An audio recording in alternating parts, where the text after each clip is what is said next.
Hello दोस्तों, स्वागत है आपका हमारे यूट्यूब चैनल एम लक्की पांडे में। सर, जैसा कि आपने देखा कल एम्स देवगढ़ ने जो है अपनी फिजिकल वेरिफिकेशंस की डेट जो है निकाल दी है, जो कि हमारे पास देख सकते हैं आप 4/3/2022 की डेट निकाली है। सुबह 8 बज के शार्प आपको वहाँ पे एड्रेस जो दिया गया है, यहाँ पे ऑडिटोरियम एम्स देवगढ़ का पीटीआई कैंपस, वहाँ पे आपको रिपोर्ट करना है। ठीक है, इसी तरीके से तो अब हम सबसे पहले देख लेते हैं जो डाउट्स हमारे पास आ रहे हैं स्टूडेंट्स के, वो ये आ रहे हैं कि सर एम्स देवगढ़ के बारे में कुछ बताइए। तो हम इस वीडियो के अंदर एम्स देवगढ़ के बारे में पूरा डीप कवर करने वाले हैं। एम्स देवगढ़ के आसपास का एरिया कैसा है उसको कवर करने वाले हैं। ठीक है, ड्यूटीज़ आपकी कैसे लग सकती है वहाँ पे, इस चीज़ को कवर करने वाले हैं, और सैलरी पैकेज क्या रहेगा इस चीज़ को कवर करने वाले हैं। और एक जो बहुत अच्छा डाउट आ रहा है स्टूडेंट्स का कि सर अगर हम अलग अलग स्टेट से हैं और हमारा एम्स देवगढ़ जाना है तो हम किस तरीके से एम्स देवगढ़ पहुँच सकते हैं। तो एम्स देवगढ़ को कैसे हम वहाँ से ईजिली जा सकते हैं, उस चीज़ को हम इस वीडियो के अंदर कवर करने वाले हैं कि आप किस तरीके से ईजिली रिपोर्ट कर सकते हैं एम्स देवगढ़ के अंदर। ठीक है, तो हम इस सारी चीज़ों को देखने वाले हैं। उससे पहले फटाफट से अब हम एक बार वो देख लेते हैं कि हमारे पास क्या रहा है। जो डॉक्यूमेंट्स आए हैं हमारे पास वेरिफिकेशन के लिए, हमें कौन कौन से डॉक्यूमेंट्स लेके जाने हैं, क्योंकि ये बहुत एक ज़रूरी पॉइंट है। तो इसको हम एक बार चेक कर लेते हैं, उसके बाद हम फटाफट से इन सारे जो 4 डाउट्स हैं हमारे उनको क्लियर कर लेंगे कि एम्स देवगढ़ का कैंपस कैसा है, हमें क्या क्या ड्यूटीज़ लग सकती हैं, हमारी किस तरीके से लग सकती हैं, और किस तरीके से जो है हमें एम्स देवगढ़ को पहुंचना है हमको, और क्या सैलरी पैकेज रहेगा, इन सबको अच्छे से डिस्कस करने वाले हैं। तो सबसे पहले जो हमें डॉक्यूमेंट्स वहाँ लेके जाने हैं वो है admit card, date of birth, category certificate, essential qualification, experience certificate, registration certificate. देख लिया आपने, यहाँ पे रजिस्ट्रेशन सर्टिफिकेट मांगा गया है, आईएनसी नहीं मांगा गया। जैसे कि हम ऑलरेडी वीडियोस में आपको बता चुके हैं कि आईएनसी कंपलसरी नहीं है, कुछ मांग सकते हैं कुछ नहीं मांग सकते हैं। तो देखिए यहाँ पे एम्स देवगढ़ ने नहीं मांगा है आईएनसी, उन्हें सिर्फ रजिस्ट्रेशन सर्टिफिकेट चाहिए। एनओसी चाहिए, एनओसी तो कंपलसरी रहता है अगर आप कहीं गवर्नमेंट ऑर्गेनाइजेशन में वर्किंग है तो, अदरवाइज कोई दिक्कत नहीं। आधार कार्ड है, फोटोग्राफ है, और अगर कोई रेलिवेंट डॉक्यूमेंट्स है आपका जो आपने वहाँ पे सपोर्टिंग अपलोड करा है तो आप उसको लेके जाएंगे वेरिफिकेशन के लिए। ठीक है, तो ये बहुत सारे सिंपल डॉक्यूमेंट्स हैं, आपको लेके जाना है, जाके आप वेरीफाई करवा के आएंगे वहाँ पे, और आपकी बहुत जल्दी हो सकते हैं, उम्मीद है कि बहुत जल्दी ज्वाइनिंग भी आ सकती है। तो जैसा कि देख सकते हैं डेट और टाइम ऑफ वेरिफिकेशन यहाँ पे 4/3/2022 दिया हुआ है। तो आपको 8 बजे तक वहाँ पे रिपोर्ट करना है वेरिफिकेशन के लिए। ठीक है, तो चलते हैं फटाफट से, अब हम डिस्कस कर लेते हैं हमारे जो 4 मेन डाउट्स आ रहे थे। सबसे पहला डाउट्स आ रहा है कि हमने एम्स देवगढ़ को लेते हैं हम कि एम्स देवगढ़ कैसे पहुँचे। तो एम्स देवगढ़ को पहुँचने के लिए 3 तरीके हैं। एक बार हम ट्रेन से जा सकते हैं, ठीक है, एक बाय हम बस से जा सकते हैं जो ईजिली एक्सेसिबल है, और एक बाय हम जा सकते हैं, कह सकते हैं फ्लाइट से। पर फ्लाइट का क्या है कि जो डिस्टेंस देखें हम, एम देवगढ़ देवगढ़ का जो एयरपोर्ट है, देवगढ़ एयरपोर्ट जो है ना, वो बहुत पास में है इससे, जो कि अराउंड 6 किलोमीटर के आसपास में पड़ जाता है, लेकिन वो भी फंक्शनल नहीं है, वो प्रॉपरली चल नहीं रहा है। तो फ्लाइट्स का हम अगर यूज़ करना चाहते हैं तो हम एक दुर्गापुर करके जो है वो है, क्या कहते हैं, एयरपोर्ट है नियर बाय, जो अराउंड 170 किलोमीटर के आसपास है। तो आप वहाँ से फ़्लाइट ले सकते हैं, और रांची से भी ले सकते हैं जो अराउंड 250 के आसपास पड़ जाता है। तो आप अगर रांची उतरते हैं एयरपोर्ट तो आप वहाँ से भी देवगढ़ आराम से आ सकते हैं बिना किसी दिक्कत परेशानी के, वहाँ पे ईजिली जा सकते हैं आ सकते हैं। अब हमारे पास एक बच जाता है बस से, तो ये बहुत ईजिली एसेसेबल है, हर स्टेट से बसें चलती है। आप सीधा जो है आपको देवगढ़ बस स्टैंड उतारेगी, और वहाँ से ऑलमोस्ट ज़्यादा नहीं 10 to 12 किलोमीटर का डिस्टेंस है एम्स देवगढ़ का, आप वहाँ पे ईजिली कर सकते हैं। ट्रेन का जो रास्ता है वो भी बहुत इजी है, आप हर जगह यहाँ से ट्रेन चलती है, मैं आपको दिखा देता हूँ, बहुत इजी है यहाँ से। जैसा कि हम देख सकते हैं कि यहाँ पे हमारे पास जो ये क्या है, ये वाला जो हमारे पास दिया गया है, जहाँ पे वेरिफिकेशन कराना गया है, जयसिद्ध, यही स्टेशन है, जयसिद्ध स्टेशन है देवगढ़ का, जहाँ पे आप उतरेंगे। और ये बहुत ही बस मेरे ख्याल से विद इन 2 या 3 किलोमीटर की रेंज पे आपको पड़ेगा, और आराम से आप ट्रेन से उतर के जाके एम्स देवगढ़ में जाके अपने डॉक्यूमेंट वेरिफिकेशन करा सकते हैं। तो ये 3 वे हैं ईजी, जिस जो ईजिली एसेसेबल आ सकते हैं। इनके अंदर 2 वे है, ये ट्रेन और बस का। ये फ्लाइट का थोड़ा सा डिस्टेंस दूर हो जाता है, ट्रेन और बस का जो है वो बहुत ईजी पड़ेगा आपको। ट्रेन में भी कई बार आप देख ले, पहले से बुकिंग करा लें कि आपको 3 तारीख को, जैसे 4 तारीख को रिपोर्ट करना है तो एक दिन पहले की या 4 तारीख को जो है टिकट अवेलेबल हो और आप इजीली आ सके। बाद में कि बस जो है कन्वीनियंट रहता है बहुत ईजिली, हर दिन रेगुलर बसेस चल रही होती हैं देवगढ़ के लिए, तो आप इजीली किसी भी स्टेट से अपनी डायरेक्ट बस पकड़ सकते हैं। एम्स देवगढ़ के लिए झारखंड जाती है, तो झारखंड वाली जो बस है वो देवगढ़ जाती है, तो आप वहाँ से सीधा झारखंड वाली बस लेके देवगढ़ जा सकते हैं, और ईजिली वहाँ से जाके एम्स देवगढ़ में अपनी फिजिकल वेरिफिकेशन करा सकते हैं। तो ये था हमारा एक पॉइंट कि हम एम्स देवगढ़ पहुँचे कैसे। ठीक है, दूसरा अब हम डिस्कस कर लेते हैं कि हमारी ड्यूटीज़ किस तरीके से लगेंगी। तो ड्यूटीज़ जो हमारे पास जो लगेंगी एम्स देवगढ़ के अंदर, वो 3 शिफ्ट्स में लगती हैं, जैसा कि आपको पता ही होगा, फर्स्ट, सेकंड और थर्ड शिफ्ट लगती है। इनमें से फर्स्ट शिफ्ट होती है मॉर्निंग सेकंड होती है इवनिंग और ये होती है नाइट शिफ्ट। तो ये सारी 8-8 घंटे की ड्यूटी होती है, मॉर्निंग 8 घंटे, इवनिंग 8 घंटे, और नाइट की जो ड्यूटी होती है वो 12 आवर्स की ड्यूटी होती है। ठीक है, तो इस चीज़ का बेसिकली ध्यान रखेंगे। बेसिकली बात ना कि न्यू एम्स है, अभी अंडर प्रोग्रेस ही चल रहा है, वो अंडर डेवलपिंग ही चल रहा है। मतलब अभी उसके अंदर काफ़ी मैं आपको बताना चाहूँ कि उसके अंदर काफ़ी ऐसे एडमिन ब्लॉक्स हैं जो कि अभी डेवलपिंग है। डेवलपिंग कहने का मतलब है कि उसके अंदर एम्स है, जैसे हॉस्टल कैंपस जो है उसका अभी भी बन ही रहा है। उसके बाद हमारे पास जो फैकल्टी रेसिडेंस एरिया जो है वो भी वहाँ पे भी डेवलप कर ही रहा है, मतलब अभी अंडर कंस्ट्रक्शन है। ऑडिटोरियम और एकेडमिक ब्लॉक जो है वो भी अभी अंडर कंस्ट्रक्शन ही चल रहा है। ठीक है, साथ में जो डायरेक्टर्स का बंगलो है वो भी अंडर कंस्ट्रक्शन चल रहा है। तो ये 4-5 चीज़ें हैं जो भी उसके वहाँ पे अंडर कंस्ट्रक्शन चल रही है, और आई थिंक इसको फरवरी 2022 तक का डेट था कि कंप्लीट हो जाएगा, पर ड्यू टू कोविड जो है ये कंप्लीट हो नहीं पाया है।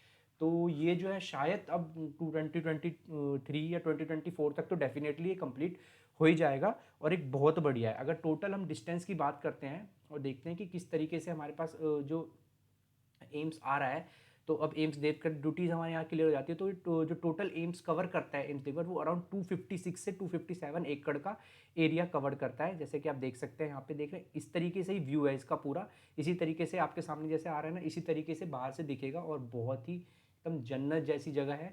एक बार के लिए हम देख सकते हैं वहाँ पे, और बनाया जा रहा है because under developing in new AIIMS है, तो बहुत अच्छे से उस तरीके से बनाया जा रहा है। यहाँ पे फैसिलिटीज़ फैकल्टीज़ आपको सारा बहुत अच्छे मिलने वाले हैं, बिकॉज एम्स है, ब्रांड नेम है।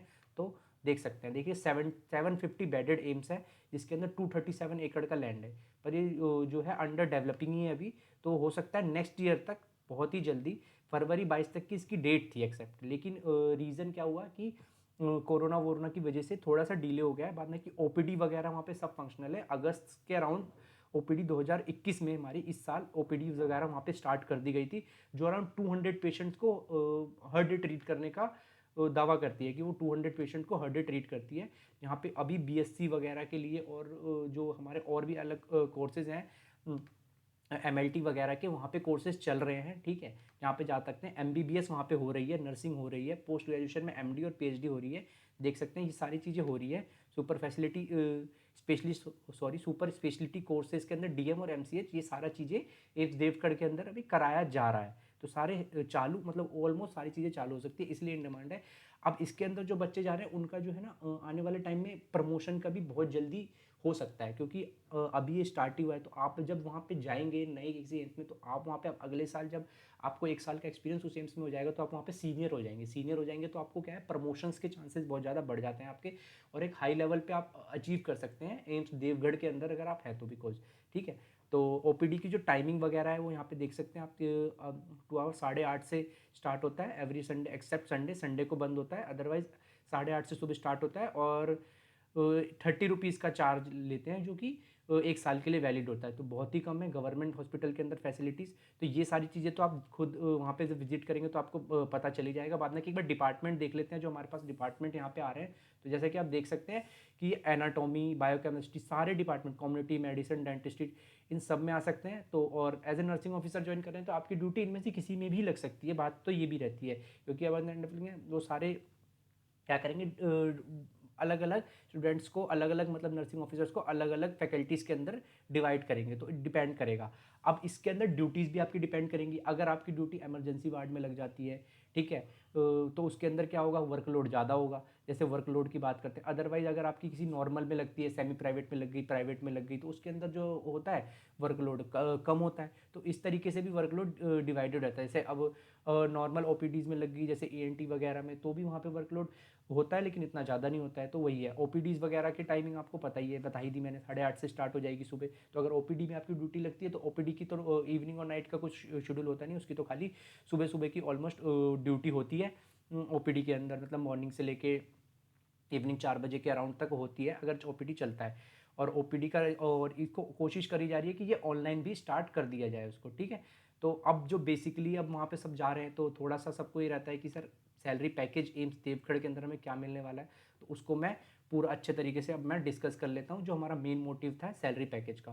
तो जैसे कि आप देख सकते हैं हमारे स्क्रीन पे आ गया ये salary calculation for AIIMS nursing Y city. Y city मतलब देवगढ़ जो है वाई सिटी के अंदर आता है।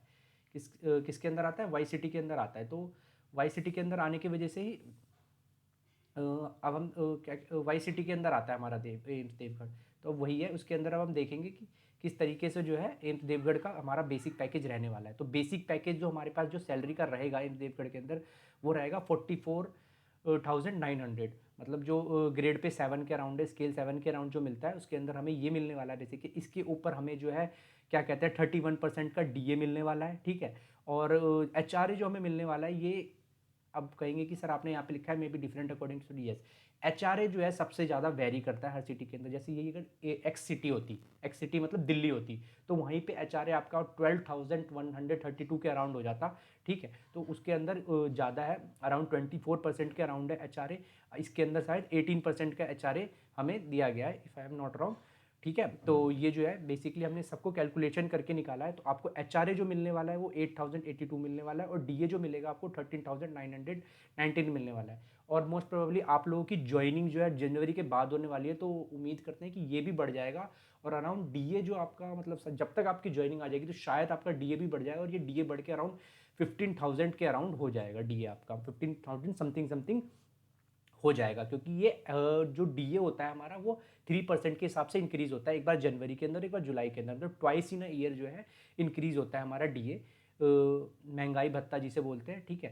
तो हमारा जो टीए और डीए होता है ये तो हमारा फिक्स ही रहता है ऑलमोस्ट, ठीक है। टीए ट्रांसपोर्ट है, ये डिफर हो सकता है, ये सिटी पे डिफर करता है, सिटी पे मतलब ऑलमोस्ट जैसे वाई सिटी है तो वाई सिटी का फिक्स ही रहेगा जो भी आ रहा है, ठीक है। एक्स सिटी है तो एक्स सिटी का सिटी रहेगा।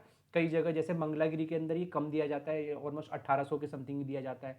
तो ये जो ट्रांसपोर्ट हमारा है, ट्रांसपोर्ट एक्सपेंस जिसे बोला जाता है, ये हमारा थोड़ा कम रह सकता है। पर देवगढ़ के अंदर ये 3600 प्लस 1116 दिया जाता है, जो 4216 के अराउंड पड़ जाता है हमारा टोटल जो है हमारा इसका। तो ये डीए ऑन टीए और ये हमारा मिला आता है। और डी आर ड्रेस अलाउंस होता है ये तो फिक्स है हर एम्स का 1800, और नर्सिंग अलाउंस है ये भी फिक्स है 7200। तो ये सारा का सारा दिया जाएगा एज आपको सैलरी पैकेज। अब आप बोलेंगे सर ये अराउंड 80,000, पर इसके अंदर से कुछ डिडक्शंस भी होंगे, तो हमारा जो इसका टोटल हो जाता है जो दिया जाता है वो होता है 80,617 हो जाता है। अब इसके अंदर से डिडक्शंस क्या होंगे हम इसको देख लेते हैं। डिडक्शंस के अंदर आपका मंथली ईयरली इनकम टैक्स कटेगा, ये आप पे डिपेंड करेगा कि आप उसको एक बार कटवाना चाहते हैं या ईयरली कटवाना चाहते हैं। कुछ लोग क्या करते हैं ईयरली कटवा देते हैं कि जो भी हमारा इनकम टैक्स बनेगा सैलरी का आप ईयरली काट लें। कुछ लोग उसको मंथली मंथली की बर्डन ना पड़े तो मंथली मंथली कटवा देते हैं। तो अगर मंथली कटता है तो 3,000 रहेगा, ईयरली करेगा तो हम उसके हिसाब से कैलकुलेट कर सकते हैं, ठीक है। ये वेरी कर सकता है, ठीक है, ये डिपेंड कर सकता है। पर अभी जो करंट हमारा लास्ट सैलरी पैकेज जो आया था उसके बेसिस पे हमने इसको प्रिपेयर करा है, तो लास्ट में अराउंड 3,000 रुपीज़ पर मंथ के हिसाब से कटा है। तो ये डिपेंड कर सकता है, ठीक है, ये चेंज हो सकता है। तो इसको आप वो मत करिएगा कि हाँ सर यही है ये नहीं है, कमेंट्स में आने लगे कि सर ऐसा तो नहीं है हमारा ज़्यादा कट रहा है। तो ये डिफ़र कर सकता है, ये इनकम टैक्स डिफ़र कर सकता है, ठीक है। किसी का ज़्यादा भी हो सकता है 100-200 रुपये, किसी का कम भी हो सकता है, डिपेंड करता है। और ये मंथली निकाला है, ये ईयरली भी हो सकता है ईयरली भी आप कटवा सकते हैं। ईयरली आप मान लीजिए 3 × 12 कर देंगे तो इस हिसाब से आप ईयरली भी इसको कटवा सकते हैं। ये फिक्स है हमारा एनपीएस जो रहता है हमारा पेंशन स्कीम के अंडर में, जो 10% होता है बेसिक का और डीए का जो कटता है हमारा वो 5,882 है हमारा, 5,882 ये फिक्स है, इसमें कोई दिक्कत नहीं है। और ये भी डिफर करता है, मतलब जैसे कुछ एम्स हो गए, एम्स मंगलागिरी के अंदर ये 650 नहीं कटता है, एम्स देवगढ़ के अंदर कटता है। और कुछ एम्स हैं जो काटते हैं, कुछ एम्स हैं नहीं काटते हैं, ठीक है। तो ये जो 650 इंश्योरेंस चार्ज होता है वो चीज़ आपका कटता है, ठीक है। ये एक्चुअली जो कटता है ये कटता है हमारा पीएम केयर फंड्स के नाम पे कटता है। और इसके अंदर जैसे कि अगर आपको किसी प्राइवेट हॉस्पिटल्स के अंदर अपनी फैमिली का इलाज कराना है तो ये इसके लिए आपका यहाँ से कटता है। अगर आप ये चीज़ नहीं चाहते हैं तो आप इसको बंद भी करवा सकते हैं, एक एप्लीकेशन देके एडमिनिस्ट्रेशन के अंदर कि सर मुझे ये चीज़ नहीं कटवाना है। और जैसे कि कुछ होते हैं जिनकी जो वाइफ भी गवर्नमेंट जॉब में होती है, उनके हस्बैंड भी गवर्नमेंट जॉब में होते हैं, तो उनमें से एक ही जगह से अवेल कर लेते हैं वो लोग कटवा के, और एक जगह वो नहीं कटवाते हैं। तो इस तरीके से आप इसको अवेल कर सकते हैं, ठीक है। बाद में कि एम्स देवगढ़ के अंदर ये 650 कटता है चार्ज। मैं आपको पर्टिकुलरली अभी एम्स देवगढ़ का ही बता रहा हूँ, जो एम्स देवगढ़ के अंदर जो भी चार्जेस कटते हैं ना वो चीज़ रिलेटेड बता रहा हूँ। 60 है, ये भी डिफर करता है, ये आप कटवा सकते हैं नहीं कटवा सकते, ये इंश्योरेंस चार्ज होता है मेनली, ठीक है। ये इंश्योरेंस चार्ज होता है जो कि आप कटवा सकते हैं नहीं कटवा सकते। और इन सब का डिडक्शन होने के बाद जो नेट हमारे पास सैलरी आएगी, मतलब टोटल में से अब हम नेट निकालते हैं कि हमारे पास इन हैंड कितनी सैलरी आने वाली है, तो हमारे पास इन हैंड जो सैलरी आएगी वो 71,085 रुपीज़ आने वाली है।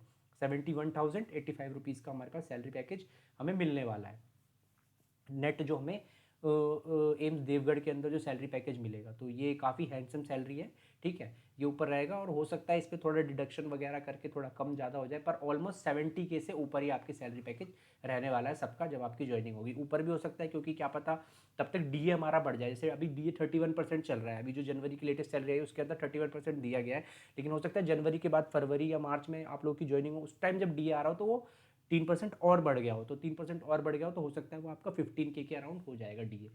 तो ठीक है, तो ये डिफर कर सकता है, पर मोस्ट प्रोबेबली जो रहेगा वो 70K से अबव ही रहने वाली है आपकी सैलरी, आफ्टर ऑल सारे डिडक्शंस होने के बाद, सारे डिडक्शन होने के बाद जो आपकी सैलरी रहेगी। और इसके अंदर जो सैलरी के अंदर इंक्रीमेंट कैसे होता है, तो पर ईयर 3% के हिसाब से आपका इंक्रीमेंट होगा, और जो इंक्रीमेंट होगा ग्रेड पे के अंदर होगा, और उसके हिसाब से आपके सारे चेंज हो जाएंगे। मतलब बेसिक में अगर 3% के हिसाब से इंक्रीज हो जाएगा तो फिर डीए में भी वो चेंज हो जाएगा, फिर एचआरए में भी चेंज हो जाएगा, क्योंकि डीए जो है बेसिक का ही होता है 31%, और एचआरए भी जो है बेसिक का होता है, तो इसी हिसाब से सारी चीज़ें चेंज हो जाएंगी, ठीक है। और यहाँ पे आपका फिर टैक्स वगैरह और एनपीएस ये सब सारी चीज़ें ही चेंज हो जाएंगी। कुछ चीज़ें जो फिक्स हैं पर ये अलग अलग एम्स के अंदर डिफर करती हैं, वो है जैसे ये वाला चार्ज जो हमारा सीजीएस चार्ज होता है, ये डिफर कर जाता है। कुछ लोग डिफर करने का मतलब है कि कुछ लोग इसको काटते हैं, कटवाते हैं, कुछ लोग नहीं कटवाते हैं, ठीक है, ठीक है। पर जैसे मेयर सिटीज़ है जैसे दिल्ली वगैरह है, वहाँ ये पर्टिकुलर कटता ही है, फिक्स है कि कटता ही है, ठीक है। और ये 60 रुपीज़ का जो चार्ज है, ठीक है, ये भी जो इंश्योरेंस का है ये भी कटता है नहीं कटता है, ये भी डिफर करता है। ये दोनों चीज़ आप पे ऊपर डिपेंड करते हैं, आप कटवाना चाहते हैं या नहीं कटवाना चाहते हैं, ठीक है। पर मोस्ट प्रोबेबली जो कटता है वो है इनकम टैक्स, जैसे टीडीएस भी बोला जाता है, टैक्स डिडक्टेड ऑन सोर्स। ये चीज़ तो कटता ही कटता है, ठीक है। आप इसको बस ये आपके पास ऑप्शन होता है कि आप इसे मंथली कटवा सकते हैं या ईयरली कटवा सकते हैं। दूसरा जो हमारे पास ये पेंशन फंड्स के अंदर एनपीएस के अंदर जो हमारे पास प्राण का एक अकाउंट नंबर भी दिया जाता है उसके अंदर कटता है, ये 10% कटता है आपका, और 14% इसके अंदर गवर्नमेंट एड ऑन करती है अपना।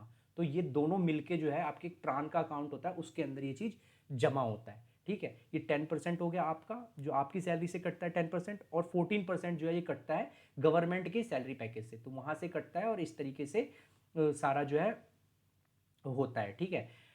तो ये था हमारा बेसिक सैलरी पैकेज। अब ऑलमोस्ट उम्मीद करता हूँ सारे डाउट्स जो आपके रिलेटेड हैं वो क्लियर हो गए होंगे इस वीडियो से। जो मेनली जो डाउट्स थे आप सबके कि सर सैलरी पैकेज वगैरह बता दीजिए, नॉर्सेट से रिलेटेड कैसे पहुँचना है वहाँ पे वो बता दीजिए, ठीक है। उसके बाद किस तरीके से जो है आसपास का एरिया है, तो आसपास का एरिया देवगढ़ का बहुत अच्छा है, आपके वहाँ पे घूमने के लिए आपको बहुत सारी जगह मिल जाएंगी, ठीक है। आप घूम सकते हैं एम्स देवगढ़ के आसपास, जैसे कि अगर आप सैटरडे को या संडे को आपका ऑफ रहता संडे को आपका ऑफ रहता है मोस्ट प्रोबेबली, तो आप जा सकते हैं घूमने के लिए। वहाँ पे काफ़ी अच्छे अच्छे इन्वायरमेंट है, ठीक है। और बहुत ज़्यादा इन्जॉय कर सकते हैं। तो एक बहुत उस साथ में साथ एक आपको बहुत अच्छा हैंडसम सैलरी भी मिल रहा है वहाँ पे, तो इट्स लाइक बूम, ये अच्छी बात है। और सारे स्टूडेंट्स जो वहाँ पे रिक्रूट हुए हैं उनको कॉन्ग्रेचुलेशन करना चाहूँगा। तो उम्मीद करता हूँ आप सब अच्छे से वहाँ पे जाएँ, अपना वेरिफिकेशन करवाएं और सारे सेलेक्ट होकर अच्छे से कर सकें। जैसे वहाँ पे अब मैं आपको जैसे कुछ एरियाज़ भी हैं देवगढ़ के वो बता सकता हूँ जहाँ पे आप घूम सकते हैं।